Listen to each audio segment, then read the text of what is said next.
Hi, I'm Dr. Clay Morton at Morton Chiropractic Clinic. Today I'm going to talk to you about a condition called lower cross syndrome, which creates back pain, hip pain, and a lot of other deconditioning issues that keeps people in pain and not their athletic best.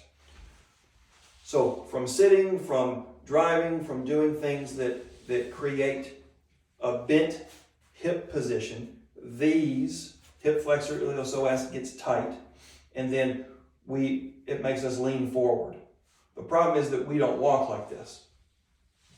Our lumbars arch, and now we're walking like this. The other thing this creates is a weak glute muscle and then a weak abdomen muscle. The pelvis actually tilts, and now we're in this position that creates hip pain, back pain, all sorts of dysfunction. So we're going to stretch the tight ones and strengthen the weak ones.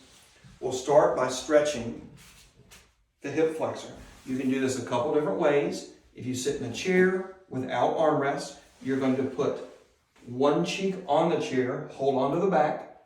The cheek that's off, you're going to extend that foot behind you, toe down, heel up, keep your torso upright, and then try straightening this leg. You should feel the stretch right here. What we don't want you to do is try to arch your back, which then takes pressure off of this hip flexor. It is the same condition. So we want to try to straighten your back to be upright. You'll hold for 10, 20 seconds, you relax, and we go back and do it again. If you don't like the chair stretch, or if your legs are too long, then we can do it on the floor. You're going to put a pillow down on the floor, and then we put your knee down, and we do the exact same thing without arching your back. And you'll feel it here, and then you relax, no stretch, and we go back to stretching. The next one we want to try stretching is the lumbar paraspinals. That happens when if this is tilted forward and rounded, by tucking the spine. This can be done just standing, laying. We'll go into this more in the core conditioning video called Dead Bugs. So go watch that one. The other ones that get tightened are these quad muscles, because it connects to the hip flexor, and we've got a video on how to roll those out with our muscle management tool, the stick. It works great and is easy. The glute gets weakened. That's another one that we need to strengthen. Its sole job is to bring your hip into extension. With our hips flexed forward, it doesn't do that very well. So one way you can do it standing is to brace yourself against a wall, and you're going to only move one leg behind you.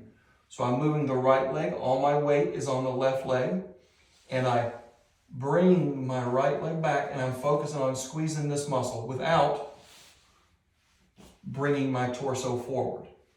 And then you can hold, you can do single second, you can do 5 on one side, 5 on the other. Another way to do it would be to get on the floor. You're going to lay on your back with your knees bent, and you're going to push your heels into the floor and raise your pelvis off. And our goal would be for this to be a straight line. This is okay, it's just not pushing as much as you can. So we want to push all the way straight. Another thing you can do is try to lift one foot off as you maintain that position. That's progression 2. When you do any come up, raise your pelvis off. We don't want any of the the hamstring to tighten or cramp. That's our sign that that muscle is trying to help, and we need to focus on the glute more, which would be more of the one on the wall.